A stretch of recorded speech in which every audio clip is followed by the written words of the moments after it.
my gifts? Mommy, look! Steve! Jim Carrey, Ewan McGregor, I Love You, Phillip Morris, not about smoking. Oh, can't believe I slipped on cooking oil. Hey, don't touch me. Oh. Hi, my name is Stephen Russell, and I'm a con man. Insurance fraud, credit card fraud, I've sold bad tomatoes, but I've tried to make sure that no one got hurt. Can I see some ID, please? Of course you can. The shoe! I'm losing the shoe! Nice to meet you, Stephen Russell. My name is Phillip Morris. This is destiny. Yeah, and it's true, based on a true story.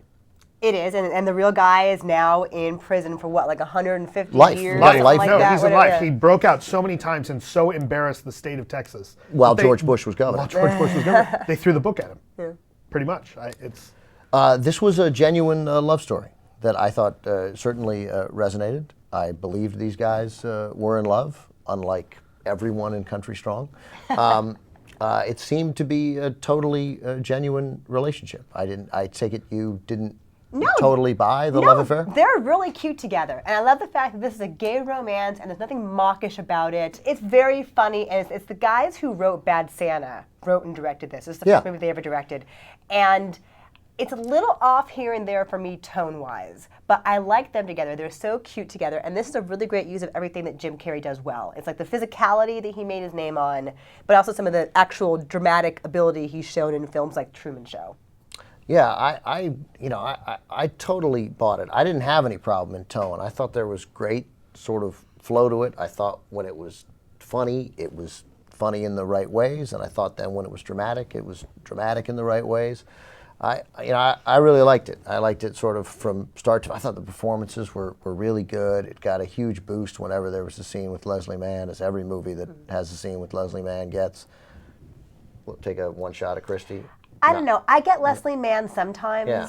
I don't know. Not? You've said Carrie Russell to me too, though, sometimes. Yeah, well, I don't know. But there's nothing. I mean, there's a little Leslie Mann, and it's a compliment. Thank you. Yeah. Thank you. So I like I said, I bought the love affair. I liked the supporting parts. I liked the head of the company when he was the CFO, and I thought tonally it was really, it was really strong. There were a couple moments where I legitimately laughed out loud. I thought there were some great laughs in this. I agree. There were some parts where, when Ewan McGregor is complaining about not getting his note. He's waiting for his note, and the fellow ex-con's says something like, "You got a tracking number, motherfucker?" I thought that was hilarious, right? There were some really funny lines in this movie. I think my favorite line was when Jim Carrey says, "You know what? Being gay is really expensive." I had no idea. So I did like this movie. I like the fact, what impressed me is that it's this relatively conventional love story, and it just happens to be about two guys. Right, they never really, right, that's not... But I think that, for me, that kind of is what takes away from it a little bit, in that it's, I don't know, I go back and forth. It's, on some level, the fact that it's two guys and they just treat it as this love story and they don't make that big a deal out of it, that I thought was cool. But by the same token, it was like, okay, so it's a love story about a con who keeps going back into jail and he kind of screws up and he kind of keeps getting out, and that's not that unique. And so it's not perfect for me, but I thought it was pretty good. And again, and you're right, Jim Carrey and Ewan McGregor are great in it. You talked about Jim Carrey's physicality. I don't recall sort of noting much about Jim Carrey's physicality, but I thought in moments where Jim Carrey had the opportunity to sort of come in the degree to the over-the-top nature of Jim Carrey, I thought he was really restrained. There were some great moments where I laughed the hardest at silence. There's a wonderful moment where Jim Carrey is pretending to be a lawyer, and he's sort of challenged. He's really he's gone all in with nothing, where he's pretending to be a lawyer against another lawyer. He's in the judge's chambers. He does not know what he's talking about, and his tactic his bluff is just silence, where he says to the judge, "I think you know what I'm talking about." And then the lawyer doesn't know, and the lawyer stares, and the judge stares, and Jim Carrey just stares back.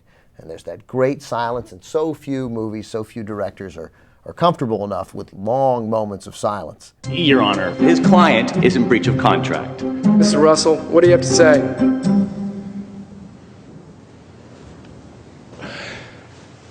I thought it was great. I really thought it was really incredibly well done. I thought Jim Carrey was great. I don't know. I loved this movie. Okay. What do you have? 6.5. 6.5. That's weak. Too low. 6.5. Yours is okay. That's awesome. She gets a pass because she looks like Leslie Mann. Yeah, totally. Aw, thank I don't because I look like Kevin Smith. No. Because you look like Charles Mann. Hey, nothing? Better than Charles Manson. Nobody got that reference. Nobody? 1990s Redskin defensive end? Black. That's exactly what I gave it an 8.1. I really liked it. That pulls the overall. Oh, number. you're that much higher than we are. Yeah. I was just trying to shake it up. No, we all liked it. It pulls it up to a 7, so a solid rating for I Love You, Phillip Morris. You're not even a lawyer, are you? Philip, open the door. No. Open it. No. Just open it.